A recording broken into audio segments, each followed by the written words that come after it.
ونعوذ بالله من شرور أنفسنا ومن سيئات أعمالنا من يهده الله فلا مضل له ومن يضلل فلا هادي له وأشهد أن لا إله إلا الله وحده لا شريك له وأشهد أن محمدا عبده ورسوله يا أيها الناس اتقوا ربكم الذي خلقكم من نفس واحدة وخلق منها زوجها وبث منهما رجالا كثيرا ونساء واتقوا الله الذي تساءلون به والأرحام إن الله كان عليكم رقيبا يا أيها الذين آمنوا اتقوا الله وقولوا قولا سديدا يصلح لكم أعمالكم ويغفر لكم ذنوبكم ومن يطع الله ورسوله فقد فاز فوزا عظيما أما بعد فإن خير الحديث كتاب الله وخير الهدي هدي محمد صلى الله عليه وسلم وشر الأمور محدثاتها وكل محدثة بدعة وكل بدعة ضلالة وكل ضلالة في النار أعوذ بالله من الشيطان الرجيم وما آتاكم الرسول فخذوه وما نهاكم عنه فانتهوا واتقوا الله إن الله شديد العقاب وقال تعالى في موضع آخر فليحذر الذين يخالفون عن أمره أن تصيبهم فتنة أو يصيبهم عذاب أليم وقال رسول الله صلى الله عليه وسلم روي عن سهل بن سعد رضي الله عنه قال النبي صلى الله عليه وسلم إني فرطكم على الحوض من مر علي شرب منه ومن شرب منه لم يظمأ أبدا وإني ليردن أقوام أعرفهم ويعرفوني ثم يحال بيني وبينهم فأقول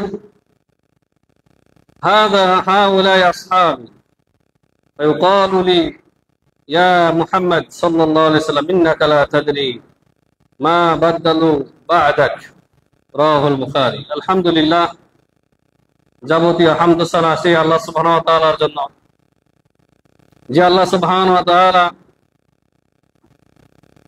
তার অসংখ্য বান্দাগণের মধ্য থেকে যাদেরকে ভালোবাসেন, যাদেরকে পছন্দ করেছেন, যাদের জন্য খায়ের চেয়েছেন, কল্যাণ চেয়েছেন, তাদেরকে রব্বুল আলামিন তার সত্য দিন, নির্ভেজাল তাওহীদের ঝান্ডাবাহী দিন ইসলামের অনুসারী করেছেন তথা শিরিক বিদআত মুক্ত তাওহীদ এবং সুন্নাহ ভিত্তিক ইসলাম আল্লাহ রাব্বুল আলামিন আমাদেরকে দান করেছেন।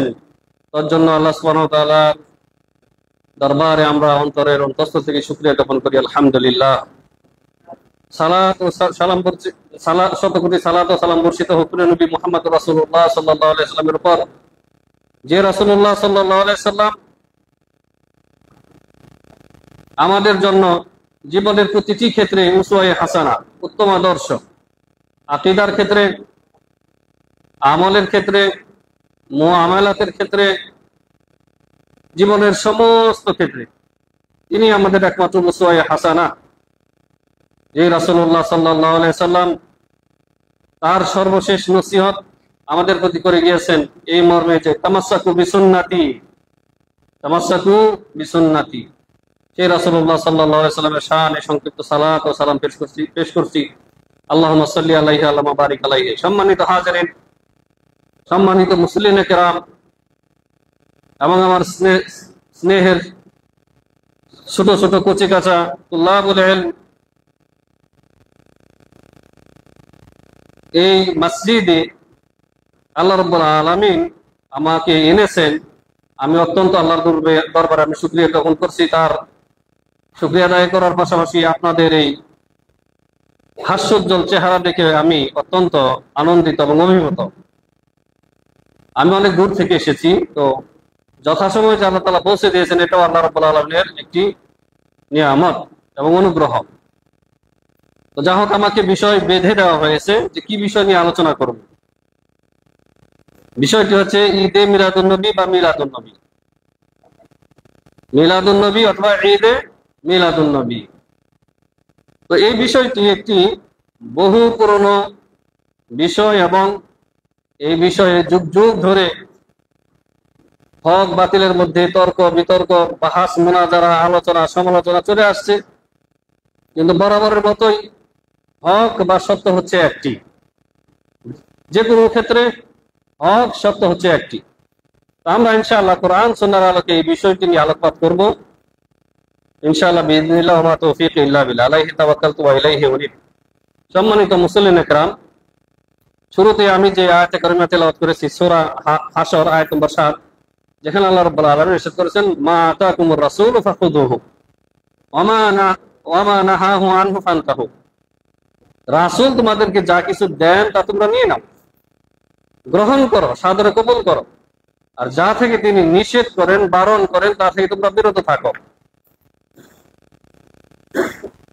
তো এই আয়াতটির বিশেষ প্রেক্ষাপট থাকলেও এর ব্যাপকতা রয়েছে। তা হচ্ছে দিন দুনিয়া, রাসূল সাল্লাল্লাহু আলাইহি ওয়াসাল্লাম কি শুধু দিনের জন্য প্রেরিত হয়েছিলেন? না, দিন দুনিয়া দুটাই আল্লাহ তাআলা আমাদেরকে শিক্ষা দিয়েছেন, দিন দুনিয়া দুটাই আমাদেরকে চাইতে বলেছেন, সেদিকে যাচ্ছি না। তো দিন দুনিয়ার উভয় ক্ষেত্রে রাসূল সাল্লাল্লাহু আলাইহি ওয়াসাল্লাম আমাদেরকে যা কিছু দিয়েছেন তা সন্তুষ্টি চিত্তে মেনে নেওয়াটাই হচ্ছে ইমানদারের পরিচয় বা পরিচয়। আর যা থেকে বারণ করেছেন নবী সাল্লাল্লাহু আলাইহি ওয়াসাল্লাম তা থেকে বিরত থাকতে বলা হয়েছে। প্রিয় হাজিরিন, আরো বেশ কিছু আয়াত রয়েছে, কিছু আমি তেলাওয়াত করেছি, কিছু তেলাওয়াত করিনি, কিন্তু আলোচনার মধ্যে এগুলো চলে আসবে, আলোচনার মধ্যে চলে আসবে।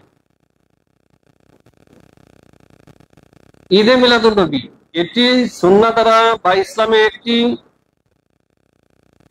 প্রমাণিত বিষয় কি না, এটাই হচ্ছে আমাদের মূল প্রতিপাদ্য বিষয়।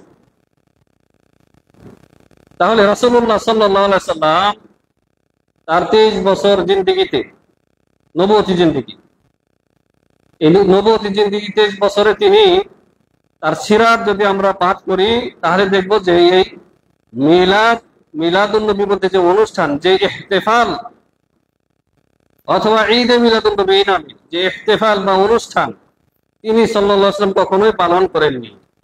এবং তারপরে কুরুনুল মুফাদ্দালা, 3টি স্বর্ণযুগ, নবী সাল্লাল্লাহু আলাইহি ওয়াসাল্লাম এবং সাহাবায়ে কেরাম, 2 নম্বর হচ্ছে তাবেঈনে ইজম, 3 নম্বর হচ্ছে তাবা তাবেঈন, এই 3টি স্বর্ণযুগের মানুষেরা রাসূলুল্লাহ সাল্লাল্লাহু আলাইহি ওয়াসাল্লাম কে পেয়ে খুশি হয়েছেন না হন নাই? হয়েছে।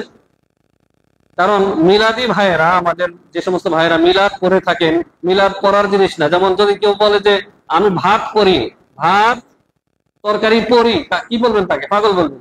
ভাত তরকারি কি পড়ার জিনিস না খাওয়ার জিনিস? খাওয়ার জিনিস। তো মিলাদ এটা একটা অনুষ্ঠান, ইহতিফাল, এটা পড়ার জিনিস না, কেরাআ না। এই আমার ছাত্র ভাইয়েরা, ছোট ছোট ছাত্র ভাইয়েরা জানে পড়ার জিনিস হচ্ছে কোরআন, পড়ার জিনিস হচ্ছে হাদিস। কিন্তু মিলাদ এটি পড়ার বিষয়, এটা হচ্ছে অনুষ্ঠান, অনুষ্ঠান পালন করা, যেটাকে আরবিতে বলা হয় ইহতিফাল। বিদাতি যারা বিদাত করে অভ্যস্ত, তারা অনেক জ্ঞানের দিক থেকে এত স্বল্পতা যে কি করতেছে তারা, তাদের অস্তিত্বই তারা ওই জিনিসটার অস্তিত্ব সম্পর্কে কোনো খোঁজ খবর নেই। ঈদে মিলাদুন নবী, নবী সাল্লাল্লাহু আলাইহি ওয়াসাল্লাম, সাহাবায়ে কেরাম, তাবেঈনে ইজম, তাবা তাবেঈন কেউ পালন করেননি। এবং এটি শুরু হয়েছে সিয়ারু আ'লামুন নুবালা, যে ইতিহাস গ্রন্থ রয়েছে বিখ্যাত, সিয়ারু আ'লামুন নুবালা সহ অন্যান্য যে তারিখের গ্রন্থ রয়েছে, এই তারিখের গ্রন্থ পাঠ করলে সুস্পষ্ট ভাবে পাওয়া যায় মিশরে এক সময়, মিশর ইজিপ্ট, সেইখানে এক সময় শিয়াদের রাজত্ব কায়েম হয় 400 হিজরির মাঝামাঝি। 400 হিজরির মাঝামাঝি তারা ছিল ইসমাইলি শিয়া, ইসমাইলি চরমপন্থী গোলাতুশ শিয়া রাফেদা। এই ইসমাইলি শিয়ারা নিজেদের রাজনৈতিক স্বার্থে নিজেদেরকে নিসবত করে, সম্পৃক্ত করে ফাতেমা রাদিয়াল্লাহু আনহার দিকে। তারা নিজেদেরকে নামকরণ করে ফাতেমি, আসলে তারা ছিল উবাইদি, ইসমাইলি উবাইদি শিয়া, চরমপন্থী শিয়া। এই শিয়ারা সর্বপ্রথম আপনার 6টি মিলাদের আয়োজন করে। 6টি মিলাদ কার কার? নবী সাল্লাল্লাহু আলাইহি সাল্লাম, আলী, ফাতেমা, হাসান, হুসাইন, আর তৎকালীন যে শিয়া শাসক ছিল, রাজা ছিল, তার নিজের মিলাদ। এই টোটাল 6টি মিলাদের আয়োজন শুরু করে। সম্ভবত তার নাম মুইজুদ্দৌলা। এটি 400 হিজরির পরে একজন শিয়া শাসক এই ঈদে মিলাদুন নবী সে প্রচলন করে, নিজের মিলাদ সহকারে 5টি-6টি মিলাদ সে প্রচলন করে, এবং এর উদ্দেশ্য ছিল মুসলিমদেরকে দিন ইসলাম থেকে, সহি আকীদা বিশ্বাস থেকে ইনহেরাফ, পথভ্রষ্ট করে গুমরা করা তার উদ্দেশ্য ছিল। এই জন্য সে অনেক ভোজ বাজারের আয়োজন করে, খানা পিনা। এখন দেখেন নাই যে আমাদের যে সমস্ত ভাইয়েরা কবর বাজার নিয়ে ব্যস্ত রয়েছেন, সেখানে 10টা-20টা গরু খাসি জবাই করে ভোজ বাজারের আয়োজন করতেছে। আর সাধারণ পাবলিক কি চায়? একটু পেটে একটু ভালো খাবার বলে আর কিছু লাগে না, সারা রাত জেগে থাকবে। এই কাজটি করেছিল সে। তারও অনেক বছর পরে, প্রায় 150 বছর পরে আবার বর্তমান ইরাকের এরবল শহরের আর একজন শাসক কুকুবুরি, আবুল মুজাফফর কুকুবুরি, সে দ্বিতীয়বারের মতো এই ঈদে মিলাদুন নবীর প্রচলন করে। তো প্রথমবার এবং দ্বিতীয়বার দুইবারই হচ্ছে শিয়া রাফেজি, ইসলামের চরম দুশ্মন, ইহুদি খ্রিস্টানদের চাইতে জঘন্য দুশ্মন হচ্ছে শিয়া রাফেজি। যদি তাদের ইতিহাস, কালো ইতিহাস জানেন আপনারা, তাহলে বুঝতে পারবেন। এরা এই ঈদে মিলাদুন নবীর বিদআত চালু করে শুরু করে, তাদের কাছ থেকে এক শ্রেণীর আহলে সুন্নাত ওয়াল জামাতের ভাইয়েরা অজ্ঞতাবশত, আবেগপ্রবণ হয়ে এই বিদআতি অনুষ্ঠান নিজেদের ঘরে নিয়ে আসে। এটাই হচ্ছে ওই ইতিহাস, এর বাইরে কিছু না। পরে দেখেন ইতিহাস, যারা আরবি বোঝেন, আরবি তারিখ গুলি করে দেখেন। এবার আসুন যে কোন জিনিসকে আমরা সুন্নত অথবা বিদআত সাব্যস্ত করার জন্য আমাদের মিয়ার, মানদণ্ড কি? মিয়ার, মানদণ্ড, তা হচ্ছে দুটি জিনিস, কোরআন ও সুন্নাহ। আল্লাহ সুবহানাহু ওয়া তাআলা সূরা নিসা আয়াত নম্বর 59-এর একটা অংশ, শেষ অংশ আমি উল্লেখ করব, শেষ অংশ আমাদের আলোচনার সাথে সম্পর্কিত। আল্লাহ তাআলা ইরশাদ করেছেন, ফা ইন তানাযাতুম ফি শাইইন ফারুদ্দুহু ইলাল্লাহি ওয়ার রাসূলি ইন কুনতুম তুমিনুনা বিল্লাহি ওয়াল ইয়াউমিল আখির। ইমানদার, হে মুসলিমরা, তোমরা যদি সত্যিকারের আসল ইমানদার হয়ে থাকো, তাহলে তানাজু, মতভেদপূর্ণ মাসআলা, আকীদার হোক, আমলের হোক, আকীদাগত হোক, বিশ্বাসগত হোক, আমলগত বিষয় হোক, তোমাদের মধ্যে যদি ইখতিলাফ, মতানৈক্য হয়ে যায়, তখন আর অমুক হুজুর কি বলেছে, আমার হুজুর কি বলেছে, এটা চলবে না। তোমরা সমাধান গ্রহণ করো, ফায়সালা গ্রহণ করো, ফারুদ্দুহু ইলাল্লাহি ওয়া ইলা রাসূল, আল্লাহ এবং তার রাসূলের দিকে বিতর্কিত বিষয়টি ফিরিয়ে দাও, সেখান থেকে সমাধান গ্রহণ করো। এটাই হচ্ছে তোমাদের জন্য কল্যাণকর, পরিণতির দিক থেকে, পরিণামের দিক থেকে এটি তোমাদের জন্য উৎকৃষ্ট, যদি তোমরা মুমিন হও। তাহলে ইমানদার হয়ে থাকলে, সত্যিকারের ইমানদার হয়ে থাকলে, আমরা মানে মুসলিমরা কোনো বিষয়ে, ইখতিলাফি বিষয়ে কারো তাকলিদ করবে না, অন্ধ অনুকরণ করবে না, বিতর্কিত বিষয়ে সমাধান গ্রহণ করবে কোরআন হাদিস থেকে। এটা আল্লাহ তাআলা আমাদেরকে শিখিয়ে দিয়েছে। অন্য আয়াতে আল্লাহ তাআলা বলেন, ওয়ামাখতালাফতুম ফীহি শাইইন ফাহুকমুহু ইলাল্লাহ। তোমরা যে কোনো বিষয়ে ইখতিলাফ করো না কেন, মতানৈক্য করো না কেন, মতভেদ করো না কেন, তার ফয়সালা আল্লাহর দিকে, মানে আল্লাহ তাআলা ফয়সালা দিবেন কোরআন থেকে, আর না হয় রাসূলুল্লাহ সাল্লাল্লাহু আলাইহি ওয়াসাল্লামের মুখ নিঃসৃত ভাষা হাদিস থেকে। তাহলে বিতর্কিত বিষয়, যে কোনো বিষয়, আপনি আকীদার বিষয় নিয়ে নেন, আমলের বিষয় নিয়ে নেন, তার সমাধান আপনি কোরআন সুন্নাহয় পাবেনই পাবেন।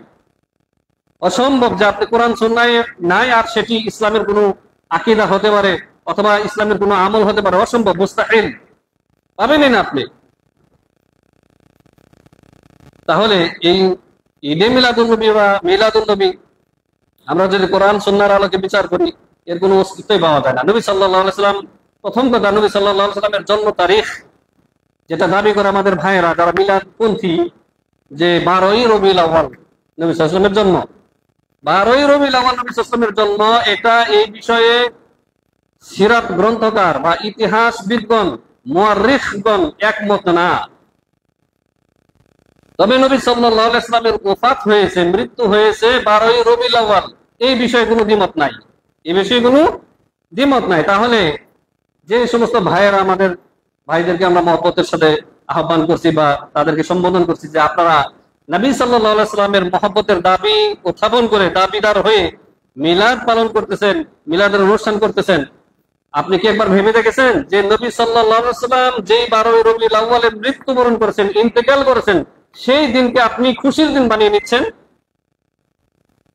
তাহলে নবী সাল্লাল্লাহু আলাইহি ওয়াসাল্লামের ইন্তেকাল কি আপনার খুশির বিষয়?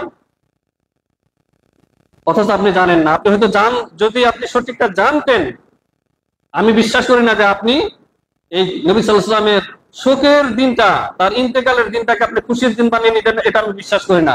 আমি বিশ্বাস করি আপনি জানেন না। আপনি জানুন, আপনি গবেষণা করুন, পড়াশোনা করুন। প্রিয় হাজিরিন, আল্লাহ রাব্বুল আলামিন যে সমস্ত সাহাবায়ে কেরামের উপর সন্তুষ্ট হয়ে গেছেন, যাদের জন্য আল্লাহ রাব্বুল আলামিন জান্নাতের শাহাদা দিয়েছেন, মানে সার্টিফাই করেছেন, সূরা তাওবা আয়াত নম্বর 100 আল্লাহ সুবহানাহু ওয়া তাআলা ইরশাদ করেছেন, ওয়াস-সাবিকুনাল আউওয়ালুনা মিনাল মুহাজিরিন ওয়াল আনসার। প্রথম শ্রেণীর অগ্রগামী মুহাজির এবং আনসার সাহাবী, ওয়াল্লাযীনা ইত্তাবাউহুম বিইহসান, এবং নিষ্ঠার সাথে যারা ওই সমস্ত আনসার মুহাজির সাহাবীদের যারা অনুসরণ করেছে তারা, ওয়াল্লাযীনা ইত্তাবাউহুম বিইহসান রাদিয়াল্লাহু আনহুম ওয়া রাদু আন। এই অগ্রগামী প্রথম যুগের প্রথম শ্রেণীর মুহাজির সাহাবী, আনসার সাহাবী এবং তাদের অনুসারী তাবেঈন, এদের প্রতি আল্লাহ তাআলা সন্তুষ্ট হয়ে গেছেন। আল্লাহু আকবার। রাদিয়াল্লাহু আনহুম ওয়া রাদু আন। শুধু কি সন্তুষ্ট হয়েছেন?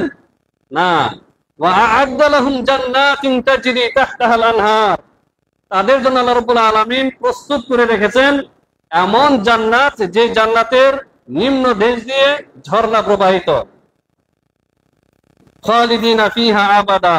তারা সেখানে, মুহাজির, আনসার, তাবেঈন, এরা সেখানে স্থায়ীভাবে সেই জান্নাতে থাকবে। এবং যালিকাল ফাউজুল আযীম, এটা হচ্ছে মহাসাফল্য। মহাসাফল্য হচ্ছে জাহান্নাম থেকে মুক্তি পেয়ে জান্নাতে স্থায়ীভাবে প্রবেশ করতে পারা। এটা হচ্ছে মহাসাফল্য, ফাউজুল আযীম। তাহলে এই সাহাবায়ে কেরাম, মুহাজির, আনসার, তাবেঈনে এজাম, তারা কি নবী সাল্লাল্লাহু আলাইহি সাল্লামের জন্নতে খুশি ছিলেন না? না বেজার ছিলেন? আমাদের ভাইরা আমাদের উপরে তহমত দিয়ে থাকেন যে এই ওয়াহাবীরা যারা মিলাদ কিয়াম করে না, এরা নবীর জন্মে এরা খুশি না। এরা কি খুশি না? আমরা নাকি খুশি না? দলিল, এরা একটা আয়াতের অপব্যাখ্যা করে, একটা আয়াতের অপব্যাখ্যা করে। আয়াতটা হচ্ছে সূরা ইউনূস আয়াত নম্বর 58, 57 পরে 58 নম্বর আয়াত, যেখানে আল্লাহ রাব্বুল আলামিন ইরশাদ করেছেন, ইয়া আইয়ুহান নাসু ক্বাদ জাআতকুম মাউইযাতুম মির রাব্বিকুম ওয়া শিফাউল লিমা ফিস সুদূর ওয়া হুদা ওয়া রাহমাতুল লিল মুমিনিন। হে ঈমানদারেরা, হে মানুষ সকল, তোমাদের কাছে এসেছে তোমাদের রবের পক্ষ থেকে মাউইযা। মাউইযা বলা হয় এমন ওয়াজকে, ওয়াজ তো আপনারা বুঝেনি, এমন ওয়াজকে যেই ওয়াজে মানুষের অন্তর বিগলিত হয়ে যায়, কঠিন হৃদয় আবেগ আপ্লুত হয়ে যায়, মানুষ ক্রন্দন করে, সেই ধরনের ওয়াজকে বলা হয় মাউইযা। আল্লাহ রাব্বুল আলামিন যে বলেছেন, জাআতকুম মাউইযাতুম মির রাব্বিকুম, তোমাদের প্রতিপালকের পক্ষ থেকে তোমাদের কাছে এসেছে মাউইযা, আল কোরআন। আল কোরআন, কোরআন তেলাওয়াত করেন বুঝে শুনে। যত কঠিন হৃদয়ের অধিকারী আপনি হন না কেন, ইনশাআল্লাহ আপনার হৃদয় নরম হতে বাধ্য। এটা আল্লাহ তাআলা বলেছেন। হ্যাঁ, তবে হ্যাঁ, কোরআনকে বুঝে তেলাওয়াত করতে হবে। বুঝে, অর্থ বুঝে, তাদাব্বুর, তাফাক্কুরের সাথে তেলাওয়াত করলে আপনি অবশ্যই কান্না করবেন। এটা আল্লাহ তাআলা বলে দিয়েছে। তো যাই হোক, এই আয়াত, এটা হচ্ছে 57 নম্বর আয়াত। 58 নম্বর আয়াতে আল্লাহ তাআলা বলেছেন, এবং 57 নম্বর আয়াতের এইটা শেষ করে দেই। আল্লাহ তাআলা বলেছেন যে যেই কোরআন হচ্ছে তোমাদের অন্তরের যে ব্যাধি রয়েছে, অন্তরের ব্যাধি হচ্ছে শাহাওয়াত। শাহাওয়াতের কারণে মানুষ অশ্লীলতা সহ অন্যান্য কাবিরা গুনাহে লিপ্ত হয় শাহাওয়াতের কারণে। অন্তরের আরেকটি পাপ হচ্ছে শুবহাত। শুবহাত, শাক, জন, এই শুবহাতের কারণে মানুষ শিরিক বেদাতে লিপ্ত হয়। মনে রাখবেন ছাত্র ভাইরা, মনে রাখবেন ভালো করে, অন্তরের দুটি পাপ রয়েছে, দুটির কারণে মানুষ, দুটি পাপের কারণে দুই ধরনের গুনাহে লিপ্ত হয়। অন্তরের যে রোগ রয়েছে দুই ধরনের, মারাদুস শাহাওয়াত, মারাদুস শুবহাত। অন্তরের যে কুপ্রবৃত্তি রয়েছে, লালসা, অন্তরের কুবাসনা, কুমনোবাসনা, এটার কারণে মানুষ অশ্লীলতায় লিপ্ত হয়, চুরি ডাকাতি করে, ছিনতাই করে, অন্যান্য কাবিরা গুনাহ করে। আর যে সংশয় রয়েছে, সংশয়, এই সংশয়ের কারণে, শুবহাতের কারণে মানুষ শিরিক বিদআতে লিপ্ত হয়। তো এই কোরআন হচ্ছে এই দুই রোগের চিকিৎসা। আর আল্লাহ তাআলা বলছেন ওয়াহুদাউ ওয়া রাহমাতুল লিল মুমিনিন, কোরআন হচ্ছে মুমিনদের জন্য হেদায়েত। হেদায়েত তাহলে কোথায় পাওয়া যায়? কোরআনে। আর কোরআনের তাফসীরই হচ্ছে হাদিস। তাহলে কোরআন সুন্নাহ বহির্ভূত কোন বুজুর্গানে দিন, কোন পীরে কামেলের মুখ নিঃসৃত কথায় হেদায়েত নাই। হেদায়েত হচ্ছে হুদাম মির রাব্বিকুম, তোমাদের রবের পক্ষ থেকে।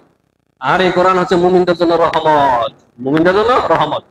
তারপরে আয়াতে আল্লাহ তাআলা বলছেন কুল বিফাদলিল্লাহি ওয়া বিরহমাতিহি, কুল বিফাদলিল্লাহি ওয়া বিরহমাতিহি ফাবিযালিকা ফালইফরাহু ওয়া খায়রুম মিম্মা ইয়াজমাউন। নবী আপনি বলে দেন, এই যে আল্লাহর পক্ষ থেকে কোরআন এসেছে, কোরআনের বাহক রাসূল এসেছেন, এটা পেয়ে যেন তারা আনন্দিত হয়, এটি পেয়ে যেন তারা অন্তর থেকে আনন্দিত হয়। আমরা কি আনন্দিত না? অবশ্যই আনন্দিত। আর এই আনন্দের অর্থ এই না যে আপনি বিনা দলিলে নবী যেটি করেননি, তার সাহাবায়ে কেরাম যেটি করেননি, সেটাকে আপনি যেটি করেছে তার নবী সাল্লাল্লাহু আলাইহি ওয়াসাল্লামের ইন্তেকালের 450 বছর পর কোন শিয়া রাফেজি, ইসলামের দুশমন, সেই শিয়া রাফেজির আবিষ্কৃত বিদআতকে আপনি নিজে পালন করবেন, আর অন্য কেউ পালন না করলে তাকে আপনি ট্যাগ লাগাবেন, তহমত দিবেন যে এই নবীর জন্মতে, নবী দুনিয়াতে এসেছে এজন্য সে খুশি না, মিলাদ না করলেই খুশি না। না, আয়াতের আপনি মন করা তাফসীর করবেন না। আমরা অবশ্যই খুশি, নবীর জন্মের কারণে অবশ্যই খুশি, কিন্তু নবী সাল্লাল্লাহু আলাইহি সাল্লামের সাহাবায়ে কেরাম হচ্ছেন আমাদের জন্য মিয়ার, আমাদের জন্য মানদণ্ড। যে এই খুশিতে তারা কি করেছে? নবী সাল্লাল্লাহু আলাইহি সাল্লামের জন্মের খুশিতে তো আবু লাহাব সে তার দাসীকে মুক্ত করে দিয়েছিল, জানেন আপনারা, সিরাত পড়ে দেখেন। আবু লাহাব যার সম্পর্কে নাযিল হয়েছে তাব্বাত ইয়াদা আবি লাহাবি ওয়া তাব, সেই আবু লাহাব ঈমান না আনার কারণে তার ভাতিজার জন্মে যে তিনি দাসী মুক্ত করে দিয়েছিলেন, এই আমল তার কোনো কাজে আসেনি। তাহলে আপনি বিনা দলিলে নিজের মন গড়া কোনো আমল করবেন, করে সেটিকে আপনি আল্লাহর সন্তুষ্টি অর্জনের মাধ্যম হিসেবে আপনি ধারণা করবেন, এটা কখনো আদৌ গ্রহণ করা হবে না।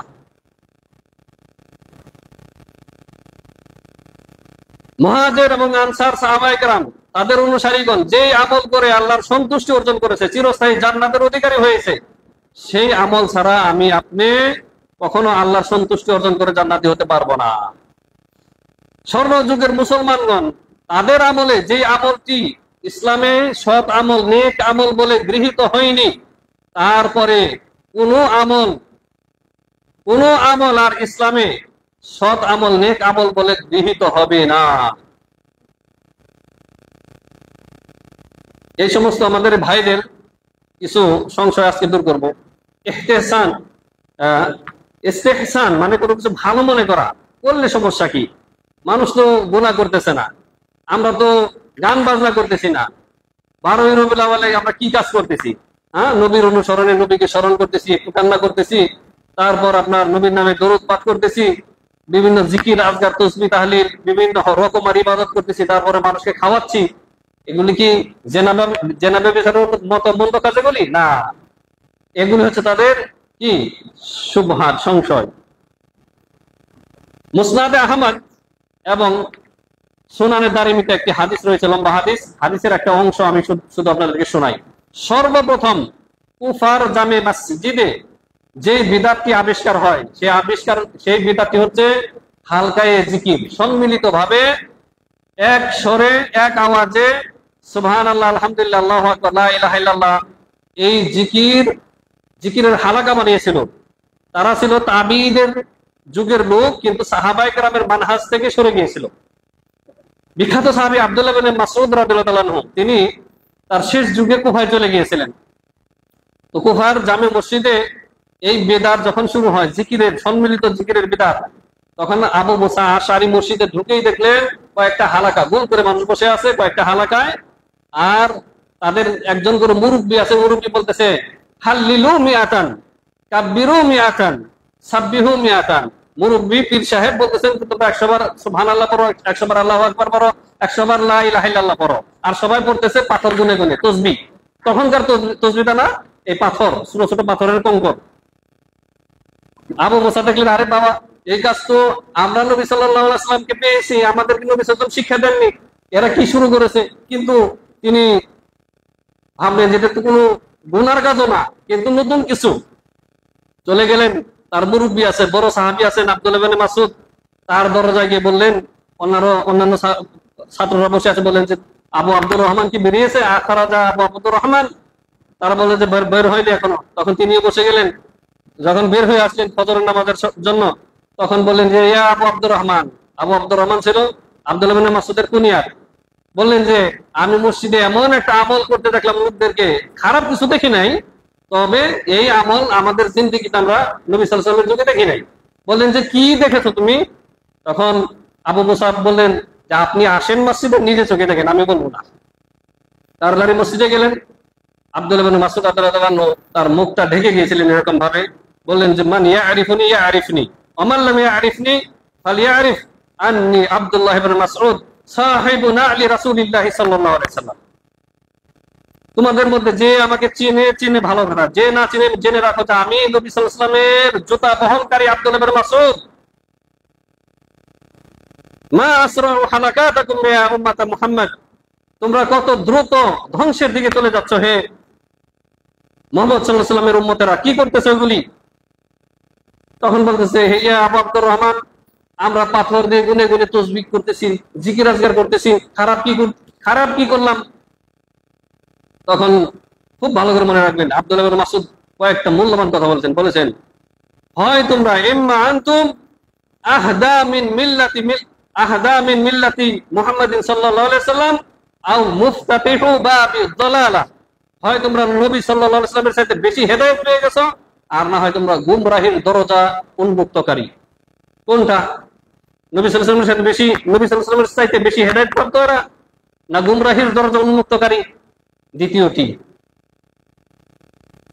তখন তারা বলল ইয়া আবু আব্দুর রহমান মা আরাদনা ইল্লাল খায়র, হে আবু আব্দুর রহমান, আব্দুল্লাহ ইবনে মাসউদ, আমাদের উদ্দেশ্য তো খারাপ না, উদ্দেশ্য তো ভালো, নিয়ত তো ভালো, আল্লাহর জিকির করতেছি।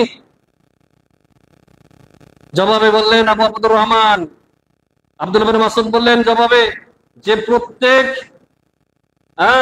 কাম মিন মুরিদিন লিল খায়রি লা ইউসিবাহু, কতই না ভালো উদ্দেশ্যকারীরা রয়েছে কিন্তু উদ্দেশ্য পর্যন্ত পৌঁছাতে পারে না। কারণ কি? রাস্তাটা হচ্ছে ভুল, উল্টা দিকে। আল্লাহকে সন্তুষ্ট করতে চায়, জান্নাত পেতে চায়, কিন্তু রাসূলের আদর্শে না, নিজের মন গড়া পদ্ধতি বানিয়ে নিয়েছে, আর বলে এটা খারাপ। কোথায়? আমি কি ভালো খারাপ কিছু করেছি? একে বলেন আপনি যেটা 5 ওয়াক্ত নামাজের জায়গায় 6 ওয়াক্ত পড়েন, সমস্যা কি? নামাজ তো বললেন আপনি, নামাজ তো বললেন মাগরিবে 3 রাকাত ফরজ নামাজ, তাই না? তো 4 রাকাত করলে সমস্যা কি? গুনার কাজ নাকি? তখন কিন্তু এই আপনাকে বলবে যে আপনি বিদাতি কথা বললেন, কিন্তু নিজের ক্ষেত্রে বুঝতেছে না। জিকির তো ইসলামের সুসাব্যস্ত রয়েছে, সুবহানাল্লাহ, আলহামদুলিল্লাহ, আল্লাহু আকবার, লা ইলাহা ইল্লাল্লাহ, কিন্তু নবী সাল্লাল্লাহু আলাইহি সাল্লাম হাতের কর গুনে তাসবিহ করেছেন। এই পাথর গুনে গুনে তাসবিহ বা জিকির করার পদ্ধতি শিক্ষা দেননি। 2, নবী সাল্লাল্লাহু আলাইহি সাল্লামের জিকিরের পদ্ধতি হচ্ছে ফরদ, একক ভাবে, একা একা। আর তারা কুফার মসজিদে এই বেদাতীরা কি করেছিল? 10 জন 5 জন হালাকা হয়ে একত্র হয়ে হয়ে জিকির করতেছিল, মানে সম্মিলিত জিকির, যেটা আজকে আমাদের পীর সাহেবরা এবং তার মুরিদরা করে থাকে। তাহলে তারা 2টা বিদআত একত্র করেছিল, 2টা বিদআত একত্র করেছিল। এই জন্যই আব্দুল্লাহ ইবনে মাসউদ রাদিয়াল্লাহু আনহু বললেন যে তোমরা হয় নবী সাল্লাল্লাহু আলাইহি ওয়াসাল্লামের সাথে বেশি হেদায়েত প্রাপ্ত, আর না হয় গুমরাহির দরজা খুলতে যাচ্ছ। সাহাবী বলতেছেন যে এই সমস্ত লোকদেরকে আমরা, যারা বেশি বুঝেছিল আমাদের চাইতে, দেখেন এখান থেকে ভালো একটা কায়দা মনে রাখবেন। ওই সময়কার শ্রেষ্ঠ সাহাবী কুফারকে আব্দুল্লাহ ইবনে মাসউদ রাদিয়াল্লাহু আনহু, আর বাকিরা হচ্ছে কি আবু মুসা আশআরী, তিনিও সাহাবী, প্রখ্যাত সাহাবী, কিন্তু আব্দুল্লাহ ইবনে মাসউদের ছোট, তার চাইতে কম দরাজার মর্যাদার। আর বাকিরা যারা জিকিরের বেদাত আবিষ্কার করেছিল এরা সাহাবী না, এরা কি তাবেঈ যুগের। তাহলে প্রত্যেক যুগের শ্রেষ্ঠ কিছু আলেম উলামা থাকেন, শীর্ষ স্থানীয় আলেম উলামা, তাদেরকে ডিঙ্গিয়ে, তাদেরকে পাশ কাটিয়ে যখন আপনি বেশি বুঝতে যাবেন কোন বিষয়ে, আপনি গুমরা হবেন। আল্লাহ তাআলা কি বলেছেন? ফাসআলু আহলায যিকরি ইন কুনতুম লা তা'লামুন। আহলে যিকর হচ্ছে আহলুল ইলম, আল ইলম বিল ফিকহি ওয়াল আকীদা। যারা যুগশ্রেষ্ঠ, আপনার পার্শ্ববর্তী, আপনার দেশ, আপনার বালাদ, আপনার শহরের যারা যুগশ্রেষ্ঠ আলেম, তাদের কাছ থেকে আপনি দিন গ্রহণ করবেন বা আপনার প্রয়োজনীয় মাসালা আপনি করবেন, নিজে থেকেই পণ্ডিতি করতে যাবেন, আপনি গুমরাহ হবেন। যেমনটি আব্দুল্লাহ ইবনে মাসউদ রাদিয়াল্লাহু আনহু যুগের এই তাবেঈ যুগের বেদাতীরা গুমরাহ হয়েছে। আর এরাই নাহারওয়ানের যুদ্ধে আলী রাদিয়াল্লাহু আনহুর বিরুদ্ধে সাথে যে খারেজিদের যুদ্ধ হয়েছিল, খাওয়ারিজ, তো খারেজিদের পক্ষ নিয়ে খলিফাতুল মুসলিমিন বরহাত খলিফা, চতুর্থ খলিফা আলী রাদিয়াল্লাহু আনহুর বিরুদ্ধে এই সমস্ত বিদাতীরা যুদ্ধ করতে আসছিল। দেখছেন? তাহলে এদের তৌফিক হয় নাই যে বরহক খলিফা আলী রাদিয়াল্লাহু আনহুর পক্ষ নিয়ে খারেজিদের বিরুদ্ধে জিহাদ করবে, যুদ্ধ করবে, এই তৌফিক হয় নাই এদের। এরা এসেছে রাসূলের জামাতা, রাসূল সাল্লাল্লাহু আলাইহি ওয়াসাল্লামের প্রিয় মেয়ের জামাই, চতুর্থ খলিফা, সেই খলিফার বিরুদ্ধে খারেজিদের পক্ষ নিয়ে যুদ্ধ করতে এসেছে এই বেদাতীরা। প্রিয় হাজিরিন, আমি আরেকটি গুরুত্বপূর্ণ হাদিস আপনাদেরকে শোনাবো। এটা বিদআতের রদ করার জন্য অত্যন্ত গুরুত্বপূর্ণ একটা বিষয়, একটা কাওয়ায়েদ, মূলনীতি। এটা সবাই মনে রাখবেন। আরবিটা মনে রাখতে না পারলেও বাংলাটা মনে রাখবেন। বিদআতকে আপনি খণ্ডন করবেন, যত বড় বিদআতই হোক না কেন, তাকে আপনি খণ্ডন করবেন, তাকে আপনি রদ করবেন। কিভাবে? আবু দাউদের একটি হাদিস রয়েছে, আবু দাউদের 162, 63, 64 নম্বর হাদিস এটি। আলী রাদিয়াল্লাহু আনহু থেকে বর্ণিত, তিনি বলেন, লাউকানা দ্বীনু বির-রাই, দ্বীন ইসলাম যদি যুক্তি ভিত্তিক হতো, যুক্তি বা তর্ক ভিত্তিক হতো, যে যুক্তি দিয়ে দ্বীন প্রমাণ করা যায়, যুক্তির আলোকে দ্বীন, এটাই যদি হতো, তাহলে লাকানা আসফালুল খুফফি আওলা বিল মাসহি মিন আ'লা। তাহলে দ্বীন যদি যুক্তি নির্ভর হতো, তাহলে মোজার মধ্যে যে আমরা মাসহ করি, সুন্নাতটা মোজার উপর মাসহ করা, তো মোজার উপরের অংশে আমরা মাসহ করি ভাবে, উপরে কি ধুলাবালি লেগে থাকে না নিচে বেশি ধুলাবালি লেগে থাকে? তো যুক্তি বলে যে পায়ের নিচে ধুলাবালি লেগে আছে, আপনি পায়ের নিচে না মাসহ করবেন, এটা যুক্তি বলে। এটি অধিক যুক্তিযুক্ত যে আপনি পায়ের নিচের তলায় মাসহ করবেন। কিন্তু আলী ইবনে আবি তালিব তিনি বলতেছেন, লাকানা দ্বীনু বির-রাই লাকানা আসফালুল খুফফি আওলা বিল মাসহি মিন আ'লা। দ্বীন যদি যুক্তি নির্ভর হতো, দলিল বাদ দিয়ে, তাহলে মোজার নিচের অংশ উপরের অংশের তুলনায় মাসহ করাটা বেশি যুক্তিযুক্ত ছিল। ওয়ালাকিন্না রাআইতু রাসূলুল্লাহ সাল্লাল্লাহু আলাইহি ওয়াসাল্লাম ইয়ামসাহু যাহিরা খুফাইহি, তবে আমি দেখেছি নবী সাল্লাল্লাহু আলাইহি ওয়াসাল্লামের তিনি মোজার উপরিভাগে মাসহ করেছেন। এই যে বিদাতি ভাইরা বলে থাকেন যে দেখতে তো এটা ভালো মনে হচ্ছে, ইহতিসান ভালো মনে করা নিজের তরফ থেকে, যুক্তিতে এটা বলে, যুক্তিতে ধরে না, দলিল তাদের বোঝা আসে না, দলিল তাদের যুক্তির বিরুদ্ধে চলে যায়। এই জন্য এরা নকলের চাইতে আকলকে প্রাধান্য দিয়ে থাকে অধিকাংশ ক্ষেত্রে, বেশিরভাগ ক্ষেত্রে। আলী রাদিয়াল্লাহু আনহু এদের যুক্তির খণ্ডন করে দিয়েছেন 1400 বছর আগে, যে যুক্তি দিয়ে কখনো কোনো আমল, কোনো আকীদা প্রতিষ্ঠিত হতে পারে না। যদি তাই হতো, তাহলে মোজার উপরিভাগের সাথে নিচের ভাগ মাসহ করাটা বেশি যুক্তিযুক্ত, যুক্তিসঙ্গত। কিন্তু নবী সাল্লাল্লাহু আলাইহি ওয়াসাল্লামকে আমি দেখেছি তিনি মোজার উপরিভাগে মাসহ করেছেন। এটাই হচ্ছে সুন্নাত, এটাই হচ্ছে ইসলাম, এটাই হচ্ছে নবীর আদর্শ। তাহলে এই ভাইদেরকে বোঝাবেন, কারণ এরা আমাদের ভাই, এরা আমাদের ছেলে, এরা আমাদের চাচা, এরা আমাদের মামা, এরা আপনার বাইরের কেউ না। এদেরকে আদর ভালোবাসা দিয়ে বসিয়ে এই দলিল প্রমাণ দিয়ে এদেরকে বোঝাবেন, এই দলিল প্রমাণ দিয়ে এদেরকে বোঝাবেন যে ঈদে মিলাদুন নবী কেন বিদআত, ঈদে মিলাদুন নবী কেন বিদআত। এবং ঈদে মিলাদুন নবী যারা পালন করে এরা দুই পন্থী, কিয়ামি বেকিয়ামি, কিয়ামি বেকিয়ামি। জানি না আপনাদের এলাকায় কোন পন্থী বেশি, কথা বলবেন না, আমি নিজেই প্রশ্ন করবো, নিজেই উত্তর দেব। তো যারা বেকিয়ামি তারা শুধু বিদাতি, তাদের বিদাতটা হচ্ছে বিদাতে মুফাসসিকা, ফাসিক বানিয়ে দেয়, কাফের বানিয়ে দেয় না। কিন্তু যারা মিলাদ করতে গিয়ে দাঁড়িয়ে যায়, তারা একটা বিশেষ ইতিকাদ, আকীদা ধারণ করে, লালন করে, এই আকীদার ভিত্তিতে দাঁড়িয়ে যায়। কি? যে তারা মনে করে একটা পাশে একটা চেয়ার খালি রাখে, তারা মনে করে যে এখনই যে আমরা কিয়াম করে ইয়া নবী সালাম আলাইকা বলতেছি, নবী সাল্লাল্লাহু আলাইহি ওয়াসাল্লাম হাজির হয়ে গেছে, আর বসে থাকার সুযোগ নাই, সবাই দাঁড়িয়ে যান, এখন নবী সাল্লাল্লাহু আলাইহি ওয়াসাল্লাম এসেছেন, তিনি বসেছেন, তাই আমরা তার সম্মানে কিয়াম করেছি। এই ইতিকাদ যদি কেউ পোষণ করে, তাহলে সে ডাইরেক্ট শিরিক করলো, কুফরি করলো। কারণ রাসূলুল্লাহ সাল্লাল্লাহু আলাইহি ওয়াসাল্লাম তিনি মানবিক দিক থেকে মানবীয় যে গুণাবলী, যেমন খাওয়া পান করা, অন্যান্য মানুষের যে স্বাভাবিকভাবে জন্ম হওয়া, তিনি সেইভাবে জন্ম গ্রহণ করেছেন মায়ের গর্ভ থেকে। এই দিক থেকে মানবীয় প্রয়োজন, হাট বাজারে যাওয়া, কেনাকাটা করা, এই দিক সব দিক থেকে আমাদের মতোই। কিন্তু রেসালাত দ্বারা নবী সাল্লাল্লাহু আলাইহি ওয়াসাল্লামকে শ্রেষ্ঠত্ব দেওয়া হয়েছে সমস্ত মানব জাতির উপর, সমস্ত মাখলুকাতের উপরে তিনি কি শ্রেষ্ঠ, এতে কোনো সন্দেহ নাই। তো রাসূলুল্লাহ সাল্লাল্লাহু আলাইহি ওয়াসাল্লাম চেয়ারে এসে বসে গেছেন, এটা যারা আকীদা রাখেন তারা কিভাবে শিরক করে? নবী সাল্লাল্লাহু আলাইহি ওয়াসাল্লাম ইন্তেকাল করেছেন না করেননি? করেছেন। ওফাত গ্রহণ করেছেন। আল্লাহ তাআলা কোরআনে সরাসরি বলেছেন, ওয়া মা মুহাম্মাদুন ইল্লা রাসূলুন ক্বাদ খালাত মিন ক্বাবলিহির রাসূল আফা ইম্মা তাও কুতিলা ইনকালাবতুম আলা আকাবিকুম ওয়া মা ইয়ানকালিবু আলা আকাবাইহি ফালা ইয়াদুরুল্লাহা শাইআ।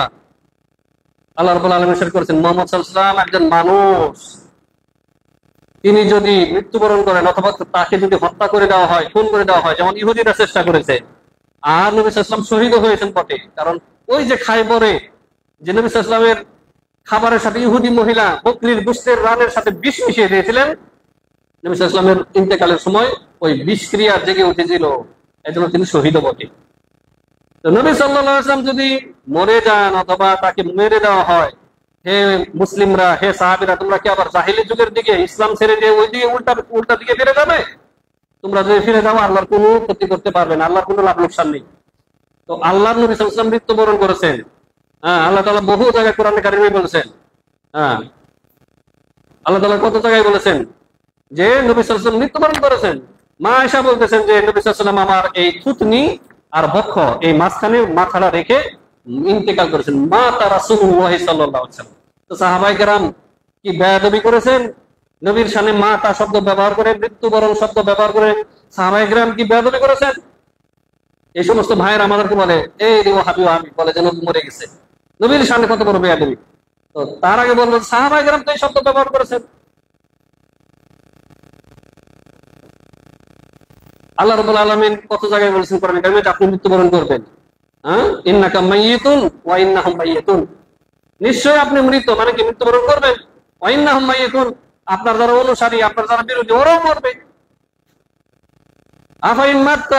আফাইন মিত্তা ফাহুমুল খালিদুন, আপনি মৃত্যুবরণ করলে ওরা কি আবার চিরস্থায়ী পৃথিবীতে থাকবে?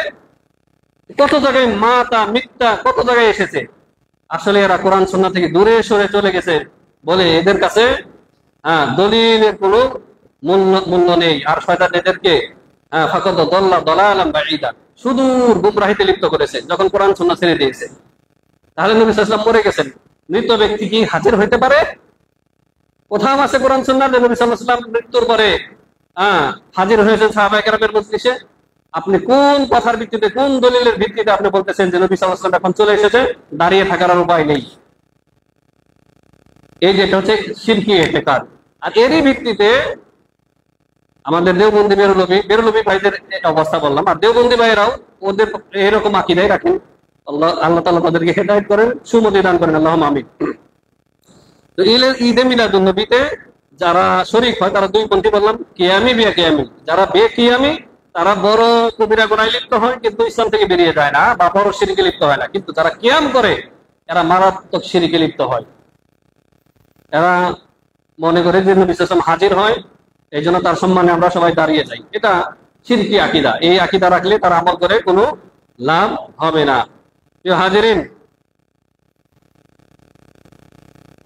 এই মসজিদ মাদ্রাসা যারা প্রতিষ্ঠা করেছেন, আমি জানতে পেরেছি যে তারা আলহামদুলিল্লাহ অনেক বড় ত্যাগ স্বীকার করেছেন এবং তারা এটা চালাতে গিয়ে বড় হিমশিম খাচ্ছেন।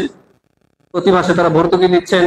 আমি এলাকাবাসী ভাইদেরকে আমি অনুরোধ করব, আহ্বান করব, আকুল আবেদন করব যে আপনারা আপনাদের ছেলে মেয়ে গুলিকে যদি সত্যিকারের দ্বীনের খাদেমা বানাতে চান, একনিষ্ঠ আল্লাহওয়ালা আলেম যদি বানাতে চান, এই প্রতিষ্ঠানে নিঃসন্দেহে আপনি ভর্তি করুন। আপনার যদি কোনো প্রশ্ন থাকে, কোনো সওয়াল থাকে, আমি এখানে আসর পর্যন্ত থাকবো বা আসরের পরেও কিছু সময় থাকবো। আপনার যত প্রশ্ন আছে, কোনো ভাই এলাকার যত প্রশ্ন আছে আপনি আমাকে করবেন, আমি ইনশাআল্লাহ উত্তর দিয়ে যাব। এই মাদ্রাসা সম্পূর্ণ কোরআন এবং সহিহ হাদিস ভিত্তিক পরিচালিত হয়। সহি মানহাজে পরিচালিত হয়। সুতরাং আপনি যদি এই মাদ্রাসায় আপনার ছেলে মেয়ে পড়ান, তাহলে আপনি নিশ্চিত থাকতে পারেন যে আপনার ছেলে আপনার মেয়ে ইনশাআল্লাহ দ্বীনের সত্যিকারের একনিষ্ঠ খাদেম, মুওয়াহহিদ, তৌহিদবাদী একজন আলেম হিসেবে তৈরি হবে ইনশাআল্লাহ। এত দৃঢ়তার সাথে কেন বলি? কারণ আমি যারা বাতিল থেকে যারা উঠে এসেছে, বাতিল থেকে যারা পূর্বে গুমরাহিতে লিপ্ত ছিল আর পরে হেদায়েত হয়ে এসেছে, তারা কিন্তু তাদের আভ্যন্তরীণ বিষয়গুলি বেশি জানে। তা আমিও তাদেরই একজন। বহু উত্থান পতন, আপনার যেটাকে বলা হয় আপনার লাঞ্ছনা, বঞ্চনা, বঞ্চনা, বহু অত্যাচার, জুলুম, নির্যাতন সহ্য করে আমরা কিন্তু এই সঠিক বিশুদ্ধ সহি আকীদার মধ্যে এসেছি। আমাদের অনেকে এসেছেন। সুতরাং আমরা জানি যে তাদের মধ্যে কি সমস্যাগুলি রয়েছে। আমি আমার বিগত দিনে একজন পীরের মুরিদ ছিলাম, 23 বছর আগে, 24 বছর আগে একজন পীরের মুরিদ ছিলাম। তো সেই পীরের তরিকার মধ্যে কি আছে আমি কিন্তু মুখস্থ রাখি, আমার মুখস্থ আছে সেগুলি। তারপরে আমার পীরের তরিকা আমি ছেড়েছি, কোরআন হাদিসের সাথে একটা একটা করে মিলিয়েছি, দেখেছি যে কোরআন হাদিসের সাথে সাংঘর্ষিক আকীদা, আস্তে আস্তে ছেড়ে দিয়েছি। কারণ আমার মুক্তির সনদ পীরের হাতে নেই। আমার মুক্তির সনদ হচ্ছে একমাত্র আল্লাহ রাব্বুল আলামিনের কাছে। যেখানে রাসূলুল্লাহ সাল্লাল্লাহু আলাইহি সাল্লাম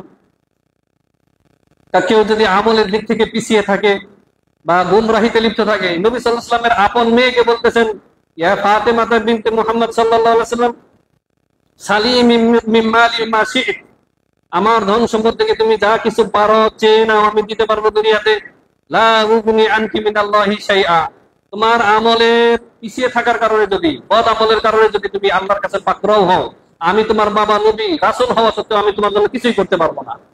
সেখানে আমার পীর কোথায় আবার? হ্যাঁ, বুঝে আসে না? আপনার পীরে যে মুক্তি পাবে, জান্নাত পাবে, তার গ্যারান্টি সার্টিফিকেট কে দিয়েছে? জান, দলিল জান। আপনার পীর, আপনার গাউস কুতুব জাহাজ নিয়ে আসবে, লঞ্চ স্টিমার নিয়ে আসবে কিয়ামতের ময়দানে। কিয়ামতের ময়দানে আটলান্টিক মহাসাগর হবে না প্রশান্ত মহাসাগর হবে, আপনাকে কে জানালো? আমরা তো জানি সেদিনকার মাটি হবে তামা, সূর্য থাকবে 1 হাত অথবা 1 বিগত অথবা 1 মাইল দূরত্বে। মানুষ ত্রাহি ত্রাহি করবে, নিজের ঘামে হাবুডুবু করবে। সেই ঘামের কেউ নাক পর্যন্ত ডুবে যাবে, কেউ এই পর্যন্ত ডুবে যাবে। এই পানিতে বা এই ঘামে কি জাহাজ চলবে ভাই? স্টিমার চলবে? আর এই কথা কোথা থেকে আপনি নিয়ে আসলেন? তো এগুলি বাদ দিয়ে আপনাদেরকে আমরা সঠিক কথা বলতে এসেছি শুধু অনেক দূর থেকে, এবং আমরা আপনাকে কোরআন এবং সুন্নাহর দিকে, দারুস সালাম, দারুল করার এর দিকে আহ্বান করতে এসেছি। আপনারা সেই ডাকে সাড়া দেবেন, এই প্রতিষ্ঠানকে আপনারা লালন পালন করবেন, এই প্রতিষ্ঠানকে আপনারা বড় করবেন, নিজেদের ছেলে মেয়েকে পড়াশোনা করিয়ে এখানে যোগ্য আলেম আলেমা, যোগ্য দায়ী ইলাল্লাহ হিসেবে গড়ে তুলবেন, এই প্রত্যাশাই রাখছি। এবং আপনারা উলিল আলবাব, আপনারা জ্ঞানী সম্প্রদায়, জুল আকিল, আপনারা বিবেকবান, এটার পরিচয় দিবেন যে আপনারা সত্যকে গ্রহণ করবেন যাচাই বাছাই করার পরে। যাচাই বাছাই করার পরে সত্য যখন আপনার সামনে আসবে, যদি গ্রহণ না করেন, তাহলে ঠিক ওই পরিণতি হবে যেই পরিণতি হয়েছে আবু জাহেলের, যেই পরিণতি হয়েছে আবু লাহাবের। আল্লাহ রাব্বুল আলামিন আমাদেরকে এই হক কথাগুলি বোঝার, অন্তর থেকে কবুল করার তৌফিক দান করুন, আল্লাহুম্মা আমিন। আল্লাহ সুবহানাহু ওয়া তাআলা এই যে 12ই রবিউল আউয়াল চলে গেছে না, সামনে আছে, যাই হোক, এই 12ই রবিউল আউয়ালের যে বিদআত, ঈদে মিলাদুন নবী বা মিলাদুন নবী, এই জঘন্যতম বিদআত থেকে আল্লাহ রাব্বুল আলামিন আমাদেরকে হেফাজত করেন, দূরে থাকার তৌফিক দান করেন, এবং আমাদের ওই সমস্ত ভাইদেরকে যেন আল্লাহ রাব্বুল আলামিন হেদায়েত করেন। ইনশাআল্লাহ আসবে, আসতেই হবে। দীনুল্লাহি ওয়াল হক, আল হাক্কু মির রাব্বিকুম, হক হচ্ছে আল্লাহর পক্ষ থেকে, হকের বিজয় হবেই হবে, একদিন আগে আর একদিন পরে। আমার ওই সমস্ত ভাইরা যারা আজকে মিলাদ পালন করতেন, তারাও একদিন ইনশাআল্লাহ আসবেন। তো এই দোয়া তাদের জন্য আল্লাহর কাছে করি, আল্লাহ যেন তাদের সকলকে হেদায়েত দান করেন, এই জঘন্যতম বিদআত থেকে তাদেরকে আল্লাহ রাব্বুল আলামিন যেন অতি সত্বর বেরিয়ে আসার তৌফিক দান করেন। তারা যেন কোরআন এবং সুন্নাহর, তৌহিদ এবং সুন্নাহর ঝান্ডা তলে, পতাকা তলে যেন ঐক্যবদ্ধ হতে পারেন। আল্লাহ সুবহানাহু ওয়া তাআলার কাছে সেই দোয়া করছি। বারাকাল্লাহু লানা ওয়া লাকুম ফিল কুরআনিল আযীম ওয়া নাফা'আনি ওয়া ইয়্যাকুম বিল আয়াতি ওয়াজ যিকরিল হাকীম। আকুলু কাওলি হাযা আস্তাগফিরুল্লাহাল আযীম ওয়া লাকুম ওয়া লিসাইরিল মুসলিমিন ফাস্তাগফিরুহু ইন্নাহু হুয়াল গফুরুর রহিম।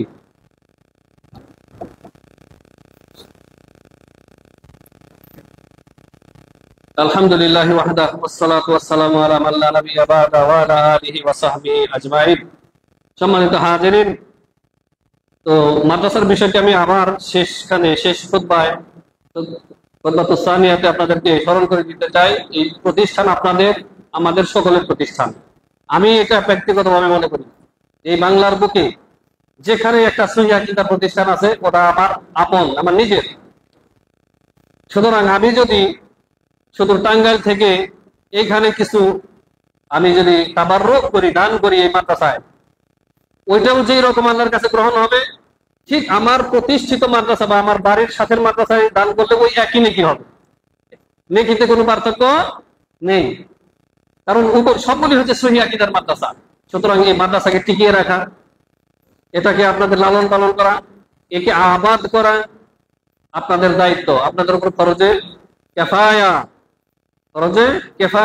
কারো কারো উপরে ফরজে আইন। কিছু লোক যদি পালন করেন তাহলে বাকিদের উপর থেকে দায়িত্ব উঠে যাবে, আর যদি কেউ পালন না করেন সবাই গুনাহগার হবেন। কারণ এটি হচ্ছে তাওহীদের একটি ঝান্ডাবাহী প্রতিষ্ঠান এই অত্র এলাকার মধ্যে, আমার জানা মতে। এবং এই জন্য আমাদের যত ত্যাগ দিতে হয় ইনশাআল্লাহ আমরা তা দেব, এবং ছেলে মেয়েদেরকে প্রতিষ্ঠানে পড়ালেখা করাবো। দেখেন, আপনি পার্থক্য দেখেন, এই মাদ্রাসায় একটা ছেলে পড়তেছে আর বাকি এর বাইরে যে মাদ্রাসা রয়েছে সেখানে একটা ছেলে পড়তেছে, দুজনের মধ্যে একটু আপনি কম্পিটিশন করেন, যাচাই করেন, ইনশাআল্লাহ আপনি তার পার্থক্যটা বুঝতে পারবেন। তো আপনারা সার্বিক সহযোগিতা করবেন। আমাদের এই মাদ্রাসা যারা প্রতিষ্ঠা করেছেন, কতিপয় ভাইয়েরা তারা ভর্তুকি দিয়ে যাচ্ছেন, প্রতি মাসে 2 লাখ 3 লাখ তাদের লস হচ্ছে। তারা চাচ্ছেন যে আপনারা আপনাদের ছেলে মেয়েগুলিকে এখানে ভর্তি করার মাধ্যমে সহযোগিতা করেন, এটাই চাচ্ছেন। তো ইনশাআল্লাহ আমি আপনাদের কাছে এই আকুল আবেদন রেখে এবং প্রত্যাশী হয়ে আমি আমার কথা শেষ করতেছি এবং সবার জন্য দোয়া করতেছি যেন আল্লাহ রাব্বুল আলামিন এই ফিতনার যুগে, যেই ফিতনার সময় হক বাতিলকে চেনা বা পার্থক্য করে আলাদা করা খুবই কঠিন, যেই ব্যক্তি এই যুগে, এই ফিতনার যুগে যে ব্যক্তি যে ব্যক্তি হককে বুঝতে পেরেছেন, তার মতো নিয়ামত আর কেউ পাননি। তিনি সবচেয়ে বড় নিয়ামত পেয়েছেন। যদিও আপনার 1000 টাকা বা 100 টাকাও যদি পকেটে না থাকে, আপনি যদি সারাদিন না খেয়েও থাকেন, কোনোদিন খান কোনোদিন খান না, আপনার কোনো ব্যাংক ব্যালেন্স নাই, আপনার খড়কুটার ঘর, আপনার কোনো বিল্ডিং নাই, কিন্তু আপনি বিশুদ্ধ দিন চর্চা করেন, বিশুদ্ধ দিন পালন করেন, শিরক বিদআত মুক্ত দিন আপনি ধারণ করে আছেন, আপনি আসআদুন নাস, সবচেয়ে সৌভাগ্যশীল আপনি। কারণ মরার পরেই ইনশাআল্লাহ দারুল বারজাখে আপনি শান্তিতে থাকবেন। বারজাখে কবরে ঢোকার পরে আপনি বুঝতে পারবেন সাথে সাথে, মুনকার নাকিরের প্রশ্নে আপনি ইনশাআল্লাহ সফলভাবে পাস করবেন। আর ওখানে পাস করলেই মানুষ বুঝতে পারবে সে জান্নাতি না জাহান্নামী। সহিহ আকীদা হারিয়ে, এই রত্ন, এই ধন যদি আপনি হারিয়ে ফেলে পৃথিবীর মালিক হয়ে যান, আপনি আশকন নাস, সবচাইতে দুর্ভাগা, সবচাইতে বড় হতভাগা। কারণ কিয়ামতের দিন এরকম কোরআনে কারিমে 4 থেকে 5 জায়গায় আল্লাহ তাআলা বলেছেন যে ঈমান নষ্ট করে শিরক কুফরি অবস্থায় কেউ যদি মারা যায়, তাহলে মারা যাওয়ার পরে ওই ব্যক্তি যদি এই 2 পৃথিবী পরিমাণ সোনা রূপা চাঁদের মালিক হয়, আর সে যদি সুযোগ পায় যে ওই জাহান্নাম থেকে মুক্তিপণ হিসেবে এই 2 পৃথিবী পরিমাণ ধন সম্পদ দিয়ে সে মুক্ত হতে পারবে, এই সুযোগটা যদি তাকে দেওয়া হয়, তারপরে আল্লাহ তার কাছ থেকে এই মুক্তিপণ গ্রহণ করবেন না। ইমানের বিকল্প কিচ্ছু হতে পারে না, মনে রাখবেন। আর ইমান মানে শিরক বিদআত মুক্ত থাকা। আপনার ইমান মানে কি? শিরক বিদআত মুক্ত থাকা। দলিল আল্লাহ তাআলা বলেছেন সূরা আনআম আয়াত নম্বর 82-তে, আল্লাযীনা আমানু ওয়া লাম ইয়ালবিসু ঈমানাহুম বিযুলমিন উলাইকা লাহুমুল আমনু ওয়া হুম মুহতাদুন। যারা ঈমান এনেছে আর ঈমানের সাথে ওয়া লাম ইয়ালবিসু ঈমানাহুম বিযুলমিন, ঈমানের সাথে জুলুমকে সংমিশ্রণ করায় নাই, ঈমানের সাথে জুলুমকে মিশ্রিত করে নাই। নবী সাল্লাল্লাহু আলাইহি ওয়াসাল্লাম জুলুমের ব্যাখ্যা করেছেন আয-যুলমু ওয়াশ-শিরক। আয-যুলমু ওয়াশ-শিরক মানে ঈমানের সাথে যে ব্যক্তি শিরকের সংমিশ্রণ ঘটায় নাই, উলাইকা লাহুমুল আমনু, এদের জন্য রয়েছে সার্বিক নিরাপত্তা, মানে দুনিয়া এবং আখিরাতে নিরাপত্তা। ওয়া হুম মুহতাদুন, এরাই হেদায়েতপ্রাপ্ত। স্বয়ং আল্লাহ সার্টিফাই করতেছেন যে দুনিয়াতে কারা হেদায়েত প্রাপ্ত, যারা শিরিক মুক্ত, কুফরি মুক্ত, বড় মুনাফিকি মুক্ত ঈমান যাদের রয়েছে, এরা হচ্ছে কি, এরা হচ্ছে হেদায়েত প্রাপ্ত। এরা হচ্ছে কি, এরা হচ্ছে আল্লাহর পক্ষ থেকে দুনিয়া এবং আখিরাতে নিরাপত্তা প্রাপ্ত। এই জন্য এর চাইতে বড় নিয়ামত পৃথিবীতে আর কিছুই হতে পারে না। আল্লাহ সুবহানাহু ওয়া তাআলা আমাদেরকে এই হক কথাগুলি বোঝার, গ্রহণ করার, আমল করার তৌফিক দান করেন এবং এই হকের দিকে মানুষকে দাওয়াত দেওয়ার তৌফিক দান করেন। দাওয়াত দিতে গেলে যে মুসিবত আসবে, কষ্ট আসবে, ইবতিলা আসবে, পরীক্ষা আসবে, ইমতিহান আসবে, সেই পরীক্ষায় যেন আমরা ধৈর্য ধারণ করতে পারি, সবর করতে পারি, সেই তৌফিক দান করেন আল্লাহ। আমিন। আল্লাহ সুবহানাহু ওয়া তাআলা আমাদের মুসলিম ভাই বোনদের যে যে সমস্যায় রয়েছেন, যা আমরা জানি না, এক আল্লাহ জানেন, তাদের সমস্যাগুলি আল্লাহ রাব্বুল আলামিন যেন সুসমাধান করে দেন। আল্লাহ রাব্বুল আলামিন আমাদের যে সমস্ত ভাই বোনেরা অসুস্থতায় ভুগতেছেন, রোগী হয়ে হাসপাতালের বেডে কাতরাচ্ছেন, তাদেরকে যেন অতি সত্বর শেফায়ে কামিলা দান করেন আল্লাহ। আমিন। আল্লাহ রাব্বুল আলামিন আমাদের যে সমস্ত ভাই বোনেরা ঋণগ্রস্ত হয়ে আছেন, ঋণের বোঝা বহন করতেছেন, তাদের যেন অতি সত্বর আল্লাহ তাআলা ঋণ থেকে মুক্ত হয়ে আল্লাহ রাব্বুল আলামিন তাদেরকে যেন হালাল রুটি রোজগার দিয়ে সন্তুষ্ট করে দেন আল্লাহ। আমিন। রব্বানা আতিনা ফিদ দুনিয়া হাসানাতাও ওয়া ফিল আখিরাতি হাসানাতাও ওয়া কিনা আযাবান নার। রব্বানা লা তুযিগ কুলুবানা বা'দা ইয হাদাইতানা ওয়া হাব লানা মিন লাদুনকা রাহমাহ ইন্নাকা আনতাল ওয়াহ্হাব। আল্লাহুম্মা আ'ইযাল ইসলাম ওয়াল মুসলিমিন, আল্লাহুম্মা আ'ইযাল ইসলাম ওয়াল মুসলিমিন وأذل الشرك والمشركين ودمر أعداءك أعداء الدين من اليهود والنصارى والملحدين يا رب العالمين. اللهم انصر إخواننا الذين مستضعفين في الأرض، اللهم انصرهم في فلسطين، اللهم انصرهم في فلسطين، اللهم انصرهم في العراق، اللهم انصرهم في كل مكان يا رب العالمين. اللهم انصرهم نصرا عزيزا وأيدهم تأييدا من عندك يا أكرم الأكرمين. اللهم أصلح أئمتنا في ولاة أمرنا، اللهم أصلح أئمتنا في ولاة أمرنا، اللهم أصلح أئمتنا في ولاة أمرنا، اللهم وفقهم لكل خير يا رب العالمين. اللهم ارزقهم بطانة صالحة التي تدلهم على الخير وتعينهم عليه يا أكرم الأكرمين. إن الله وملائكته يصلون على النبي يا أيها الذين آمنوا صلوا عليه وسلموا تسليما.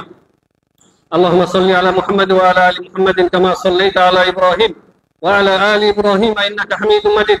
اللهم بارك على محمد وعلى آل محمد كما باركت على إبراهيم وعلى آل إبراهيم إنك حميد مجيد. عباد الله رحمكم الله، إن الله يأمركم بالعدل والإحسان وإيتاء ذي القربى وينهى عن الفحشاء والمنكر والبغي يعظكم لعلكم تذكرون. فاذكروا الله يذكركم واشكروا على نعمه يزدكم ولذكر الله أكبر والله يعلم ما تصنعون.